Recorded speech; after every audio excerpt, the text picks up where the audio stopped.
नमस्कार, मैं हूं शरद द्विवेदी और हमारी विशेष प्रस्तुति है प्रभु आनंददाता। इसमें एक बार फिर आपका स्वागत है। एक और नया विषय और हमारे साथ जो विषय विशेषज्ञ के तौर पर हमेशा रहते हैं वही इस बार भी हमारे साथ हैं। मानस मर्मज्ञ, भगवत गीता के अध्येता, अद्भुत अध्येता प्रोफेसर सुरेंद्र बिहारी गोस्वामी।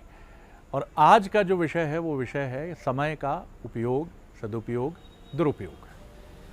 तीनों ही तरफ चीज़ें जाती हैं और समय के सदुपयोग को लेकर या काल चक्र को लेकर बड़ी अद्भुत व्याख्याएं हैं। जिसने समय को समझ लिया, महाभारत सीरियल जब आया तो सबसे बढ़िया प्रयोग उसका माना गया कि मैं समय हूँ। समय खुद बोल रहा है, अपनी कहानी सुना रहा है। समय हम सबके साथ होता है। हम कई बार, मुझे लगता है कि ये सत्य बोलते हैं, असत्य इस पर गोस्वामी जी ही प्रकाश डालेंगे। हम अक्सर कहते हैं भैया समय हमारे साथ नहीं है। समय से शायद हमारा आशय होता है भाग्य हमारे साथ नहीं है। लेकिन क्या समय किसी को पकड़कर चलता है और किसी का साथ छोड़ता है, या समय उन्हीं का सम्मान करता है जो उसके साथ चलते हैं? अगर आप देखें तो बात तो यही सच दिखती है। तो ये समय के साथ चलना क्या है, कालखंड को स्वीकारना क्या है? क्या यही दर्शन है कि समय जैसा हो जाही विधि रखे राम ताही विधि रहिए, तभी समय अनुकूलता से घटेगा? और समय के अनुकूल भी है, प्रतिकूल भी है। अच्छे समय का वर्गीकरण, खराब समय का वर्गीकरण, बहुत सारे प्रश्न हैं मेरे मन में भी, आपके मन में भी होंगे जो देख रहे हैं इस कार्यक्रम को। तो उन सब का उत्तर मिलने की अपेक्षा और संभावना इस कार्यक्रम में बराबर रहेगी। और मैं बहुत स्वागत करता हूं प्रोफेसर गोस्वामी का। थोड़ा आज समय और कालखंड पर ही प्रकाश डालिए कि ये समय है क्या? समय अच्छा है, समय खराब है, समय निरपेक्ष है, समय है क्या? एक बड़ी अच्छी बात चैतन्य स्वामी समय के बारे में कहते हैं कि है मोल जग में सबका, न मोल है समय का। वाह। है मोल जग में सबका, न मोल है समय का। कल हम यहाँ न होंगे, करना जो चाहे कर ले। तो समय इतना मूल्यवान है, लेकिन उसके साथ हमारा जीवन भी दुर्लभ है। दुर्लभ जीवन इसलिए है कि काल चक्र की कसौटी में हमारा जीवन महज 36,500 वर्ष के लिए उपलब्ध है। एक व्यक्ति के जीवन की अगर अन्य बातें समान रहे तो आप देखें, किसी व्यक्ति को आशीर्वाद काय का मिलता है। किसी को प्रणाम करिए, किसी बुजुर्ग को, तो कहता है शतायु भव, यानी आप 100 वर्ष ही तो जिएंगे। और 100 वर्ष के जीवन में, एक वर्ष में 365 दिन, तो 100 वर्ष के जीवन में आपके पास केवल 36,500 दिन है। उसमें से भी 30 वर्ष का जो समय है वो इतनी गतिशीलता से आपके जीवन से निकलता है कि होश तब आता है जब अपने को लगता है अरे नौकरी ढूंढना है, शादी होनी है, घर चलाना है, तब 30 वर्ष बीत चुके होते हैं। और 30 वर्ष का समय कैसे बीतेगा या नहीं बीतेगा, ये हमेशा काल चक्र की तरह हमारे दिमाग पर चलता है कि 70 के बाद ब्लड प्रेशर ना हो, शुगर ना हो, स्वस्थ रहें, चल फिर सकें। तो हमारे जीवन में गतिशील समय केवल 40 वर्ष है। तो 40 वर्ष का समय मतलब समझ लीजिए 14,000 कुछ दिन हमारे पास है कुल। और इन्हीं दिनों में हम मिलते हैं, बिछड़ते हैं, लड़ते हैं, झगड़ते हैं, पैसा कमाते हैं, सुख भोगते हैं, बच्चे पैदा करते हैं, उनकी शादी करते हैं। दुनिया के सारे कृत्य हम इसी समय में करते हैं जी। इसीलिए हमारा जीवन मूल्यवान है, क्योंकि समय हमारे पास बहुत कम है जीवन के मापदंड में। जी। अब समय के काल चक्र की प्रक्रियाओं को हम देखें तो समय की 2 भाषाएं अध्यात्म की लाइन के क्षेत्र में बनी हुई है। एक भाषा जो अतीत में है, जो अतीत के साथ कहते हैं समय का विभाजन करते हुए, कि जब विदुर जी को गंगा तट पर ऋषि ने सत्संग करते हुए समय को परिभाषित किया, तो उन्होंने बताया कि 2 अणुओं से एक त्रिसरणु बनता है।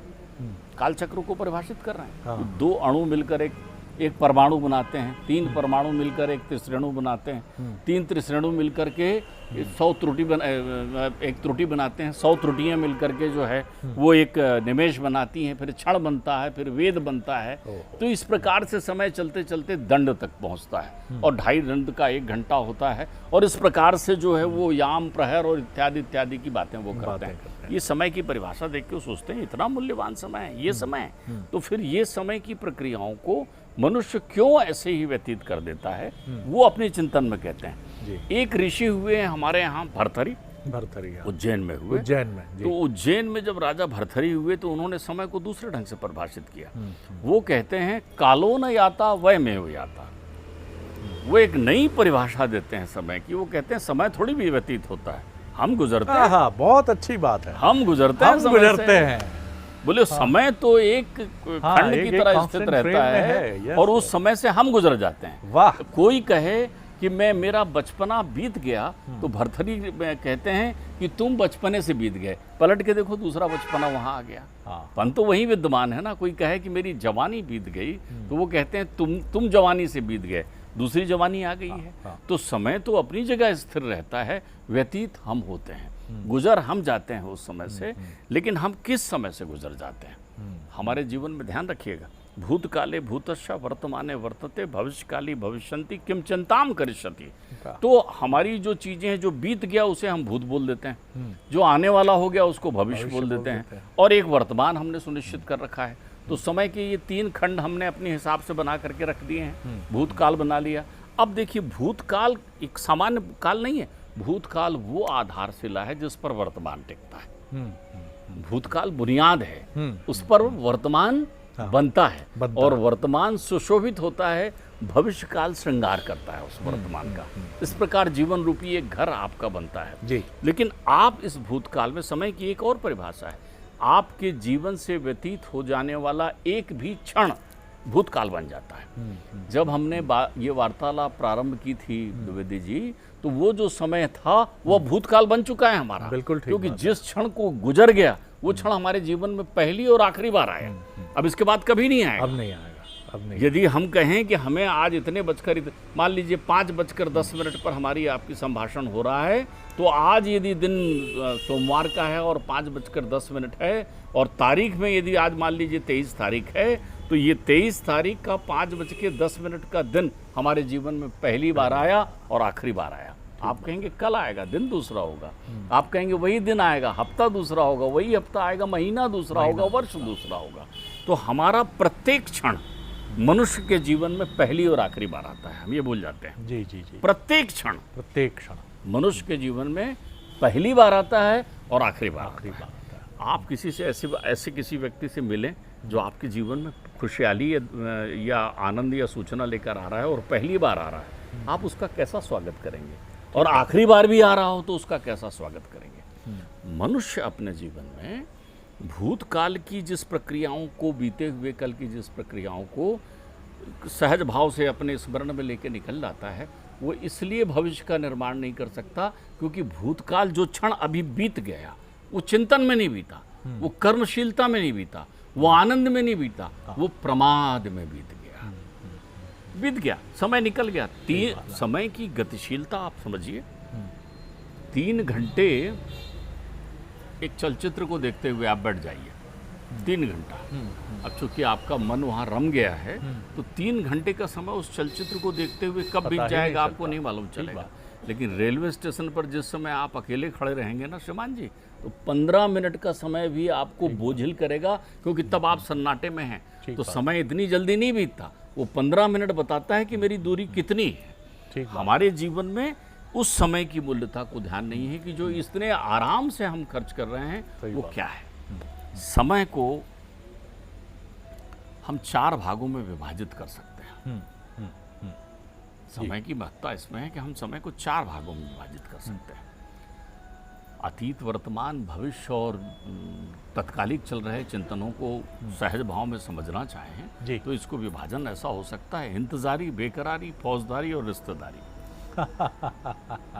इंतजारी, बेकरारी, फौजदारी, रिश्तेदारी। आप समझिए, इंतजारी, बेकरारी, बिल्कुल, फौजदारी और रिश्तेदारी। ये पिताजी का बनाया सूत्र है, इसको आप समझिए। जिसने इस समय की इस चक्र को समझ लिया वो बोलेगा अरे ये समय रोज हमसे ऐसा खेलता है, और हम समय के इस खेल के खिलावे में, भुलावे में आ जाते हैं। बहुत सुंदर खेल खेलता है। अब ये इंतजारी, बेकरारी, फौजदारी, रिश्तेदारी को आप कहीं भी व्यवस्थित करके अपने जीवन में समझ सकते हैं। जो भी समय आपके जीवन में है वो 4 भागों में बटा हुआ। मैंने अभी आपसे रेलवे स्टेशन का उदाहरण दिया है। अब आप देखिए, यहाँ से प्रारंभ हो जाता है इंतजारी। अब रेलवे स्टेशन से ले लीजिए, बिल्कुल आप स्टेशन पहुँच गए हैं किसी गाड़ी में बैठने के लिए, वो गाड़ी विलंबित है 15 मिनट। ये समय है आपका इंतजारी का। इंतजारी का समय कितना विलंबित होता है?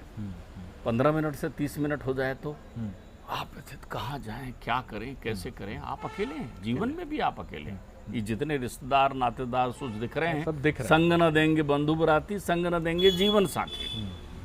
ठीक बात। केवल नेकी आपके साथ चलना है, नेकी अर्थात सत्य आपके साथ चलना है। तो अब वहाँ आप अकेले हैं इंतज़ारी के समय में, तो आप अपनी इंतज़ारी का क्या उपयोग कर रहे हैं? इंतज़ारी, कभी नौकरी मिल जाती तो, अब नौकरी मिल गई, फिर आप क्या कर रहे हैं?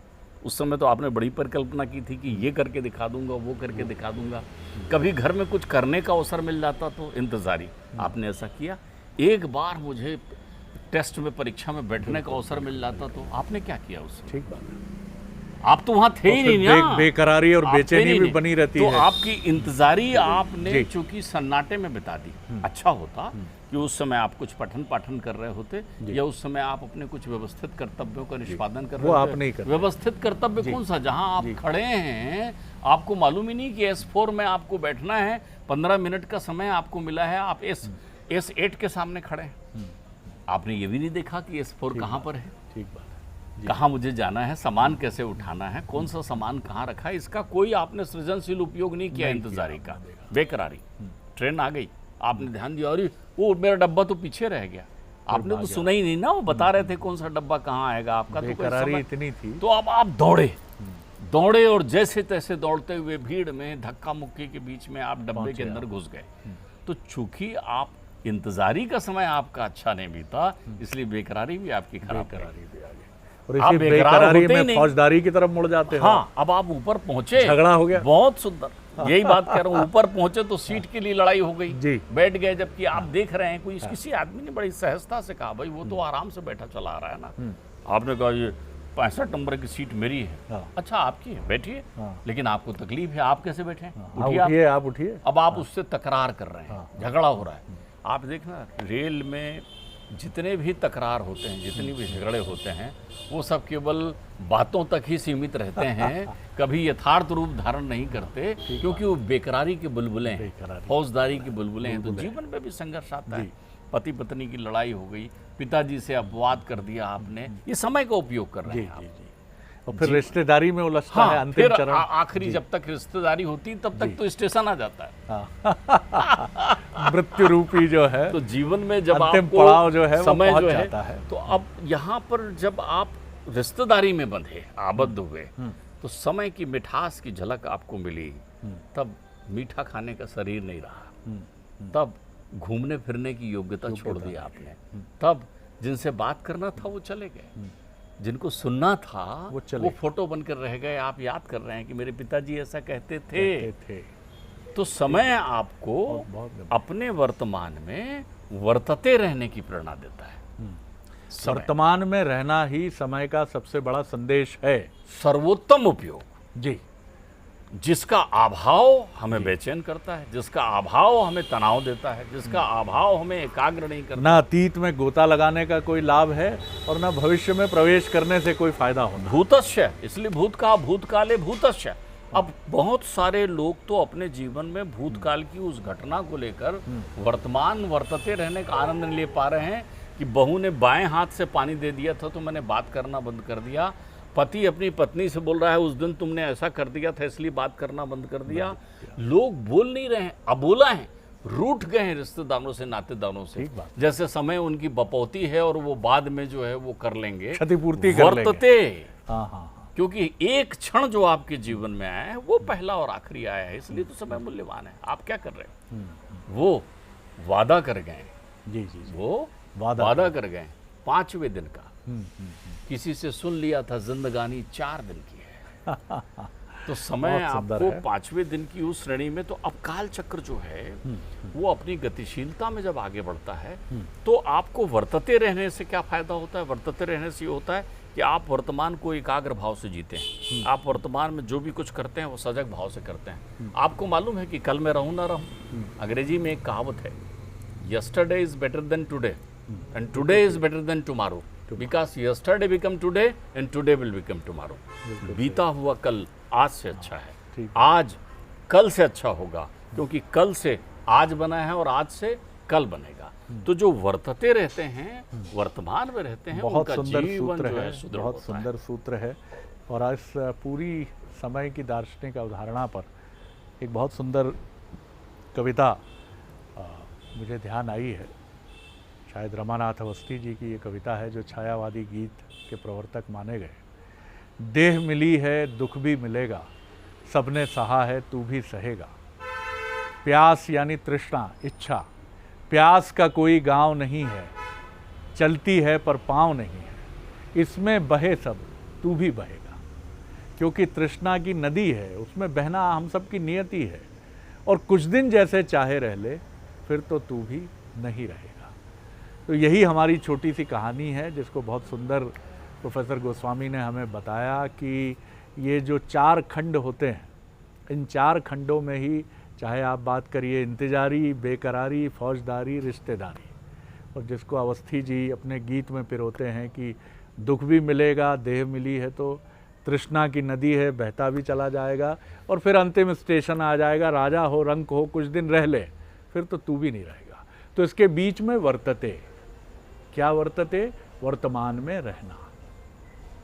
क्या हो गया था, किससे शत्रुता भुजानी है, किसको क्या बताना है, एक दिन सबसे बड़ा आदमी बनूंगा, न था न होऊंगा, है।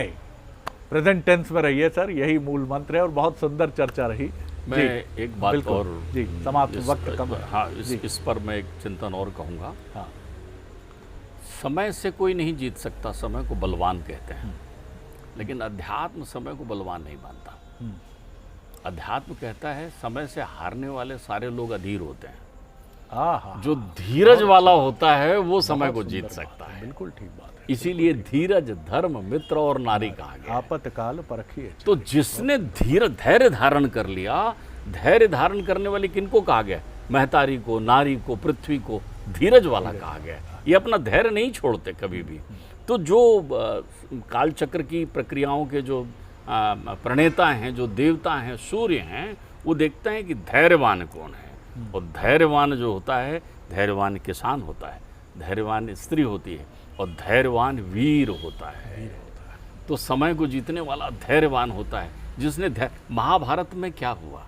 महाभारत में अधीर हुए दुर्योधन तो पराजित हो गए, और धैर्य का दामन पकड़कर खड़े रहे पांडव तो वो विजेता हुए। बहुत सुंदर बात है, और ये बहुत सारे प्रश्नों का उत्तर इसमें छिपा है कि कई बार हम जब बार बार, मैं फिर कहूँगा कि सेल्फ हेल्प बुक्स की तरफ जाते हैं और बहुत लंबा रास्ता तय करने के बाद सूत्र सिर्फ 2 लाइन का है कि धैर्य धारण करना है। जिसको आप असफलता कहते हैं वो दरअसल ये बता रही है कि आप गलत मार्ग पर चल रहे थे, आपका रास्ता ठीक नहीं था, आपको ठीक मार्ग चुनना है। तो वो असफलता कैसे हुई? वो तो आपकी महतारी की तरह हुई, आपकी माँ की तरह हुई। बहुत धन्यवाद गोस्वामी जी, बहुत बड़ा सिरा है, मैं समझता हूँ। हर सिरे पर कुछ ना कुछ कहने का मन करता है, लेकिन समय की सीमा है। बहुत धन्यवाद। अगली बार फिर मिलेंगे आपसे एक और नए विषय के साथ। हे प्रभु आनंददाता में अनुमति दीजिए। बहुत धन्यवाद। नमस्कार। नमस्कार।